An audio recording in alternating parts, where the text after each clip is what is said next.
Hey everyone, this is Tim from YourSixGaming. Today in this video I'm going to show you how to remove a game from your Nintendo Switch. So I have Super Smash Brothers in here and I want to go ahead and switch out a different game. So on the top here we can see where it says game card. Use your thumb or your fingernail and then just open this up. Boom, just like this. Now you have to press down on it. So if we press down, it's going to pop up. Boom, just like that. And then it says the game software was closed because the game card was removed. So let's grab the game card.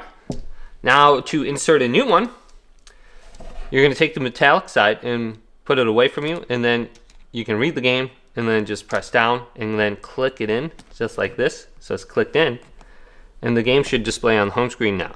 But it's very easy to remove it. Just close this back up and then you can start playing. There shouldn't be a download. Nope, I'm good to play Super Smash Brothers, but hopefully this video did indeed help you out. If it did, leave it a big thumbs up and subscribe to my channel down below for more tech videos coming up next on Your Six Tech.